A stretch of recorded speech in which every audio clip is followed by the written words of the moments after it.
he's like looking for, I would say, quote, this is use this term loosely, right? Like, quote unquote, a Tarmogoyf style card in standard. Something that costs 2 or 3 that sits around and just gets better while you kill things.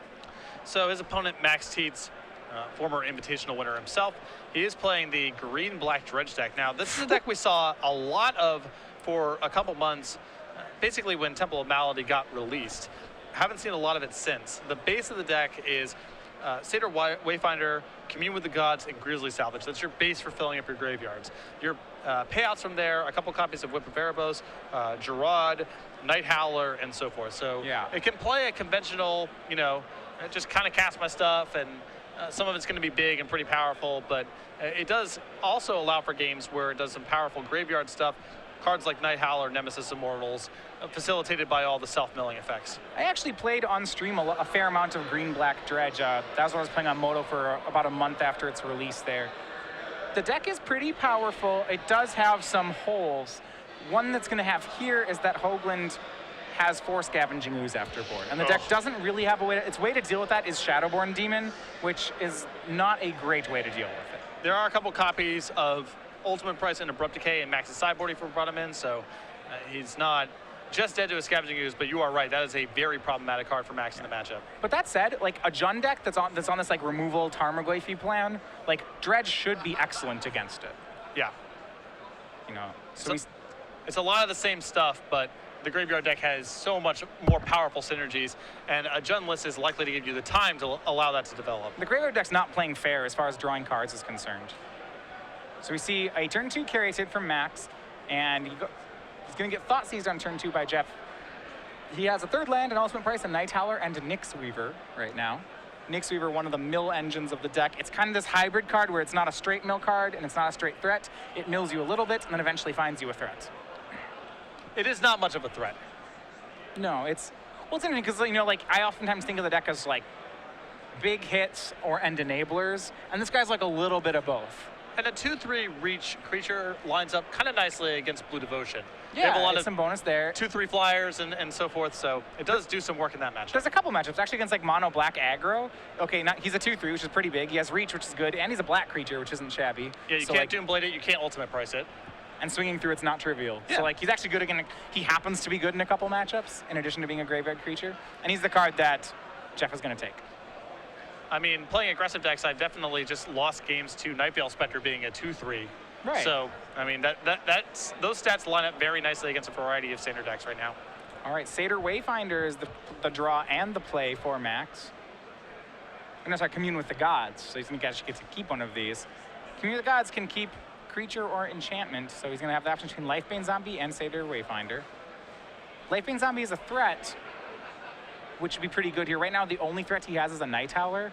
That said, Satyr Wayfinder would make that Night Howler in his hand real sweet. So the question I'd be wondering of him is, you know, how much more removal do I expect Jeff to have? The fact that, you know, Max also, you know, Jeff had an opportunity to take a removal spell out of Max's hand last turn, elected not to. It's not clear what that Lifebane Zombie is worth. Right. I like the way Max plays this. I would expect Jeff to continue killing my things, so I would just want more threats. Yeah. Jeff plays Stomping Ground there and Goblin Rabblemaster. This is definitely a new shell for Rabblemaster. It's going to get Ultimate Priced as well.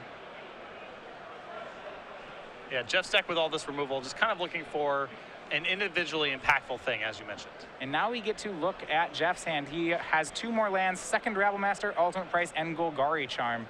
So Jeff leaving the Night Howler for Max because he can charm it. He can Ultimate Price a creature as well, maybe that Lifebane Zombie. So right now it looks like kind of both players have each other covered. The rarely seen Rabblemaster Golgari Charm deck. You said that with a bit of a smirk. It's interesting. I like the role he's trying out Rabblemaster in. It's fairly innovative, I think, for the card. He's not just trying to kill someone straight away, which is where we've seen Rabblemaster so far in decks. He's trying to sit around with a bunch of kill spells and just make some value. And there we go. Rabblemaster's played, makes a token.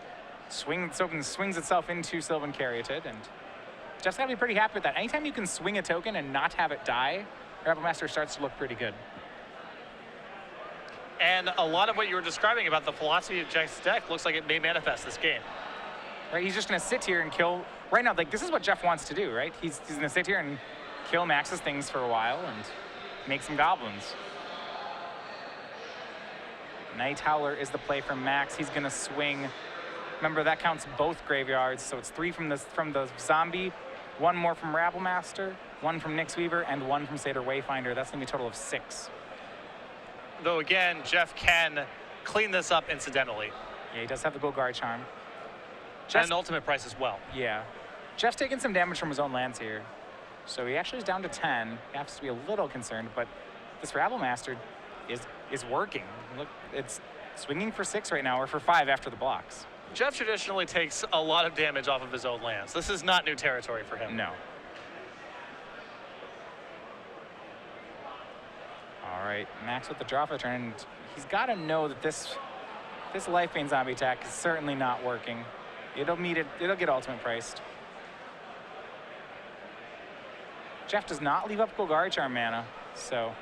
Well, he doesn't have access to a second black mana, so he has to choose one or the other. Oh, okay, the one under the Temple Malice is another red green. Yeah. Okay, just single black.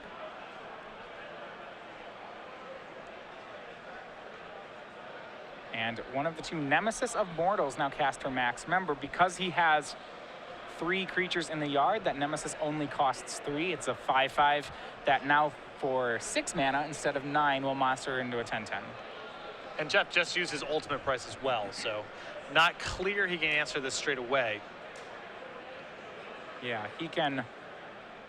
Right now, so Max with just huge creatures in play. And between Night Howler, fairly sizable right now as well. And the danger with the Rabblemaster plan is it looks like all those goblins that Jeff worked really hard for may all just decide to off themselves this turn. Golgari Charm most likely will take care of the Night Howler. From there, Jeff may have to leave the Rabblemaster itself on defense, and he is facing lethal potentially next turn. Yeah, he's drawn. He does have a Hero's Downfall in hand. Now remember, he still has this problem where he's only on single black, so it's not a card yet. But if he can buy himself some time, he does play a fair number of black sources. Remember, he also does have Sylvan Caryatids, so it's and Xenagos. So another black mana is not too far off. No, Xenagos can't make black. He just makes red-green. So yeah, he needs to get one of his black sources.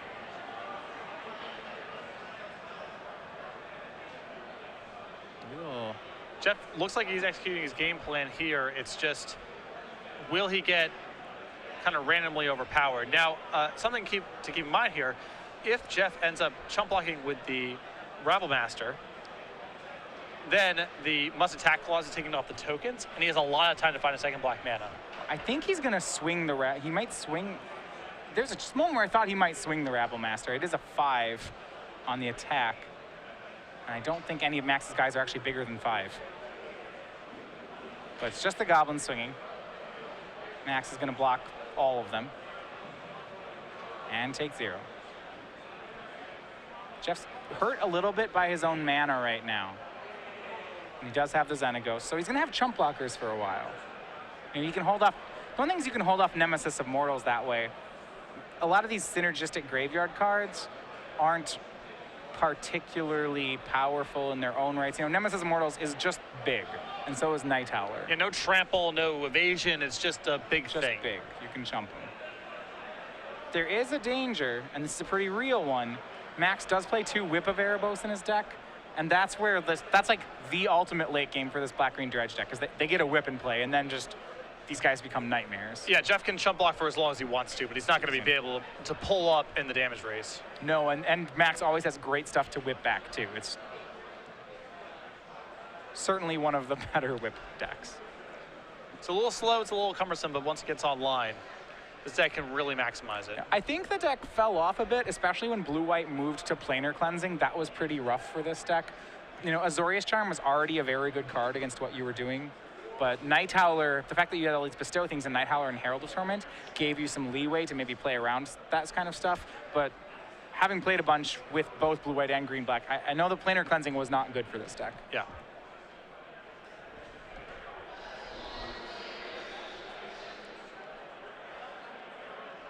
Let's see what the draw is this turn. It is another Night Howler. He's just going to bestow Night Howler on Night Howler. And swing the whole thing at Xenagos. It'll just get chunked. And passes back. Now, remember, there is a combo finish available to the black-green deck. If he can mill himself, and this is pretty big, because and the reason probably why Max put Night Howler on Night Howler is that if he draws Jared, he can cast Jared and sack one of these creatures to instantly 10 Jeff, and Nemesis can become a 10 on its own, but Night Howler would need some help. That is a huge draw for Jeff this turn. Well, yeah, this is the card that just shuts down the Dredge deck. He drew Scavenging Ooze, and the card's a nightmare for Dredge. He's going to immediately remove all the creatures from graveyards, kill Max's Night Howlers. There's a little bit of rules here. The Night Howler that's a creature hits the yard, and then the aura comes down, but now it's a 1/1. Yeah, it is. When state-based effects are checked, I believe one Night Howler, like both state-based effects are checked at the same time, and he should have a 1/1 Night Howler left in play. Yeah, they don't go to the graveyard at the same time.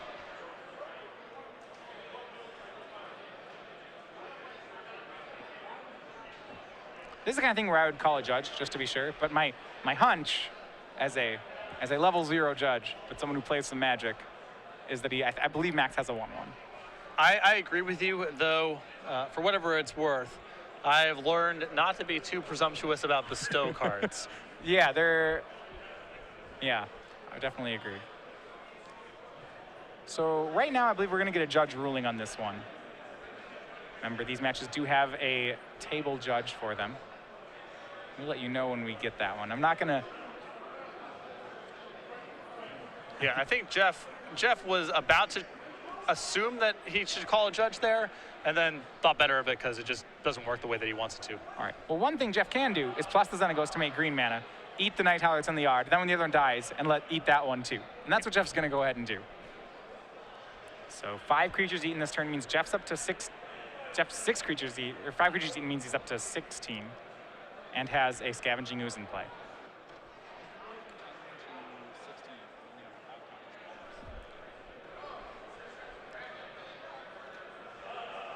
And these things have gotten a lot tougher for Max. He can't Monster the Soul either, or the Nemesis either. This isn't, okay. A play here for Max, though. This is out of the board. It's a 1 of Soul of Innistrad. Now, Soul of Innistrad has definitely gotten a lot worse in the face of the Scavenging Ooze. This a turn earlier, or 2 turns earlier, could have made a huge impact. I lost to this Acro Empress Sydney. It's also a combo with Ornithopter. Just block all day long. Oh, wow. Yeah. Wow, okay, Soul of Innistrad is a 6/6 Death Touch that for 5 mana, raise Dead's 3 creatures. Part of the Soul Cycle from M15, a cycle we really haven't seen too much of in Constructed. But if Max had a graveyard, this would be really powerful right now. But even a 6/6 Death Toucher is not shabby in this spot. No, not at all. It stops the Ooze from beating him up. But another Rabble Master from Jeff means that the token armies are going to advance. Jeff has, every turn he's going to make 2 goblins and possibly a satyr. This could add up to be a lot of creatures. And Rabble Master unchecked is able to hang with a lot of 6 and 7 mana creatures. Yeah. Max can kill 2 of them a turn, but that's fine. And this is like one of the weaknesses of the Dredge deck, is just the card Scavenging Ooze. You have to kill it. It beats your entire deck by itself. And I'm curious to see if Jeff is going to go ahead and just use this Golgari Charm to regenerate. And I like this play. There's not really that many enchantments he has to worry about from this stage, and the Rabble Master is more valuable than killing basically anything Max can bring to the table at this point. And we see Nemesis Immortals hits the bin there as well. Nemesis, I believe, was trying to block blocking a Rabble Master, or trying to trade with one. Yeah. It's a good use of Golgari Charm. Yeah, well, especially because it saves a Rabble Master. And now Max down to 1 creature here, or 2 creatures, a Sylvan Character in the Soul. Jeff's gonna make 3 tokens a turn. And even if he kills the Ooze, even if he draws the ultimate price for the Ooze now, I'm not sure this is enough. Right, and Jeff's generating so much power that even something like Whip of Erebos doesn't really care about. Like, go ahead and attack me and gain 6, who even cares? Jeff's plan right now outscales Whip of Erebos. You know, if Max gets a whip and Jeff gets to do what he's doing, Jeff will continue to pull farther ahead. And Hoogland actually was, so he had 2 buys here. He was, talked to him, he's pretty excited about this deck today. And we'll see, I mean, obviously putting up a very good record with it. This is impressive to watch. I mean, in my opinion, Jeff's decks have a pretty wide hit-fail rate. Yes. This looks like one of the better ones. Well, I mean, this is pretty much true of anybody. Like, you know, when you brew, you have to be okay with, like, most of your decks are bad if you're just always brewing. Like, that's just part of the deal. And I think, and a lot of times, like, they can be pretty untuned too, right? But the one thing that Jeff's doing here is he's saying, like he's doing something different with Rabble Master. And I think a lot of people have tried to play this Jund mid-range style strategy, and maybe this is the way to do it. So a Herald of Torment bestowed on a Soul of Innistrad, and no attacks. That is much worse than a Rabble Master. Yeah. All right, 6.5 minutes remain in the round. Some doubt that the players will need it, though. Jeff's armies continue to grow every turn here. It's not too long before Jeff just has a lethal swing. If it's not this turn, it's next, right? I mean, so, I mean, those Rabble Masters are going to be, like, between Rabble Master and 2 Rabble Masters and an Ooze, Max will only be able to block 2 of them, and the unblocked one is going to be dealing upwards of 8 damage.